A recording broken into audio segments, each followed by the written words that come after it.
Today we'll go over how loans work with whole life insurance policies, and we'll break down the numbers. The first step that I always like to take is looking at the illustration. So whenever we're going to take a loan from our life insurance policy, it is always beneficial to see what is the impact that that policy loan has on both my death benefit and especially on my cash value. The cash value is the gauge that determines how much I can borrow against my life insurance policy. What we're going to look at in today's example is a loan coming out, but we're going to examine the loan payments and specifically break down how much of your loan payments are directed toward principal and how much are directed toward interest. And then we'll look at something that a lot of business owners and real estate investors really like to see, and they request this, which is the spread, which simply shows you what is your gain, how much are you receiving from the insurance company every year, and then directly compare that with how much you're paying in loan interest to the insurance company every year. What's my gain versus what is my cost? So a popular concept that we see quite a bit is as follows. We see this with a ton of real estate investors. Someone will fund a policy for 2 to 7 years. Their goal is building cash value. They'll borrow from the policy specifically to invest in real estate and then repay that loan. Now, what they'll use to repay that loan is the cash flow that was going to the premium.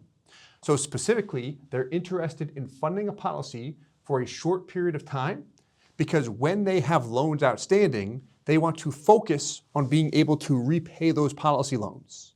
They do not want to have to focus on paying the premium and the loan, as that can cause unnecessary stress. And when you look at the numbers, if you do it right from a policy perspective and refund it between 2 and 7 years, when you look at the internal rate of return, a lot of times that's at its highest.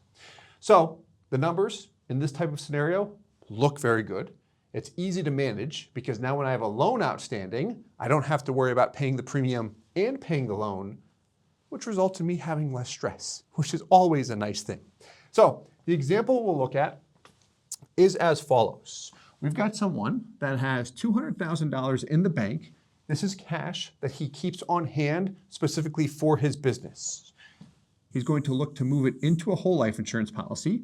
He's going to do this at $50,000 per year for 4 years. What this will immediately give him is that $200,000 will produce interest. It'll earn dividends and interest that'll be paid to him from the insurance company. We'll go over the specific annual yield, which will be his net rate. And then what we'll look at is taking a loan for his business, then paying it back with policy loans. You can pay them back however and whenever you want. You've got complete control. It's not like a loan from a bank where you have to pay it back on their terms. And really the benefit here that he likes is he feels like this is his own personal line of credit where he sets the terms. He pays it back however and whenever he wants. And why he does this instead of working with an actual bank is because when he does this, that $200,000 he paid into the policy keeps on compounding. That is one of the huge benefits to policy loans. My money continues to appreciate even when I pull it out and put it to work in my business in this example. So let's take a look. Here we've got the actual illustration. Whenever we look at an illustration with loans, it can be confusing because here's what I pay in, 50 for 4 years. Then I've got this negative 150. That's the policy loan, which matches up with this. Then I've got my annual surrender, which represents the premium and the term rider. There's tons of stuff going on here. Now the illustration is beneficial to see because we're going to look at this on a spreadsheet, but we want to make sure that these numbers are real, meaning the numbers you see on the spreadsheet are actually based on this. So if we look at year 20, your cash value is 463 and change. Keep that figure in mind. When you look at the Excel workbook, it's going to match dollar for dollar. So whenever we're looking at loans, where I always like to start is by looking at an illustration and seeing what it looks like if I pay money in and just let it sit and grow. So what we have here is as follows. The exact illustration we just reviewed, but no loans. So you can see $50K per year for 4 years, nothing thereafter. He did not pay anything into premium and PUA after the 4th year. What is highlighted in yellow represents the break-even point, meaning all of the years prior to that, he runs a loss. What's the biggest drawback to whole life insurance? First year is the worst year. He paid in $50K, he has $43,000 in change, which is a loss. So what we can look at here are the actual returns in terms of percentages and dollars. So here, he pays in $50K, he has 43.4 approximately, which no matter how you slice it, comes out to a negative hit of just over 13%. Why someone would not do this is because they're not comfortable with the upfront hit. And this is us minimizing that upfront hit as well. That can be a negative 100% return if we just plop everything into base premium. So this displays the net yield. Worst year is the first year. In dollars, that comes out to $6,600 and change. That's the loss in year one. Now, as we look at it each year thereafter, it gets better and better. So if we look at year two, if you're looking at that loss and saying, hey, why does it say $2,065? Because my payments are $100K, I have 91, that's closer to $9,000, Steve. What's going on here? The reason why is because what this column is showing is if we look at year one, I'm at 43 and change. I paid in 50. If I add 50 to 43, that would give me 93, but I'm at 91. It's isolating the year-to-year growth. So call it yearly growth, which I took a loss in year two. But then beginning the third year, I see a gain. So it gets better and better. And when I look at the net yield, it gets quite attractive over time. This guy's young and healthy, which is why those numbers look so good. And it's based on the current dividend interest rate of 6.4%.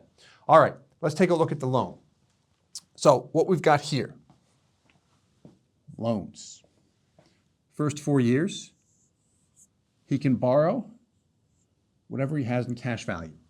The maximum loan you can typically take is about 95% of whatever your cash value is with most insurance companies. In this example, he's taking a $150,000 loan when he's 40 years old. What was the first thing we talked about within the first 30 seconds of this video? Look at the loan illustration and see the impact that that loan has on your death benefit and also your cash value. Your death benefit was $800, now it's $650. You can compare that with the illustration to the left where I never touched it. When you take a loan, you will see your death benefit reduced dollar for dollar. It reduced by the exact amount of the loan balance. So he takes that $150K loan, he has a balance, and in year 5, he makes no payments. What happens to his cash value? That's where everybody's eyeballs go. Well, it drops by about the amount of the loan. Takes a $150K loan, it drops by about $150,000. Okay, so what happens if he pays this back? So he's going to pay it back at $40K per year in this example. Why he can do that is because he's no longer paying anything into the policy, which makes it very easy for him to focus solely on the policy loans. Make sense? Okay, so he's paying $40K per year toward the loan. Life insurance loan interest accrues at simple interest. It is not like a mortgage with a bank. So now I can see every year I make a $40,000 payment. In dark blue, I see how much is applied to principal. And in red, how much is applied to interest. There we go. And then as I pay it back, you'll notice the death benefit is always whatever you see on the left, this $800K, minus the loan balance. Meaning if I die with a loan outstanding, that's what's paid out to my beneficiaries. Pretty interesting, isn't it? And then also as I'm paying this loan back every year, my cash value is being restored. All right. Here's what I want to end with in this example. By policy year 10, the loan is fully paid. That's when he's 45. What's his cash value? $268,796. What about his death benefit? $800,000. If we look to the left, what do we see? 268, 796, and a death benefit of 800,000. It's fully restored to exactly what it would have been as if I never touched it in the first place. So my money kept on compounding, which is sweet. Now, we did drop that death benefit in the 11th year, and that's why we see the boost in the overall performance. We did that mainly by removing the term insurance from this policy. But that has more to do with the policy design. Last thing I want to hit on, remember the value from the illustration at year 20, 463, 728. So these numbers are pulled directly from the illustration. I promise we do that all the time. Okay. So that's how a loan works. Let's close with this guy. So from a concept standpoint, putting the numbers aside, here's how it works. We have someone who's got money in the bank. They first fund a whole life insurance policy. That policy has a negative hit up front. That's the drawback. It's really the cost of the life insurance, even when we minimize that cost. But what I get in exchange is the growth typically produces between 4 to 5%. It's also tax-free, provided we don't mess the policy up and follow the IRS rules. Now, with that policy compounding, I'm going to take a policy loan and purchase real estate. Or like this guy did, invest in his business. That real estate is then going to produce a return, which means it's going to produce money, and I take some or all of that money and repay the policy loan. And why I like this is because when I repay the policy loan, my cash value has been compounding the whole time. So I earned my return here, while at the same time, I earned a return on my real estate. And what we close with here is the spread. So here we go, which is the net cost. So our technical clients, both real estate investors and business owners, like this column or these columns more than anything else, because it allows me to see exactly what my money is growing by every year. This is the same as this column, because we know we get this regardless if a loan is outstanding or not. But when I borrow, I can see, okay, I earned 10.5 this year. I paid $7,600, which means I've got a positive spread of about $3,000. And then on top of that, I've got the returns from my real estate.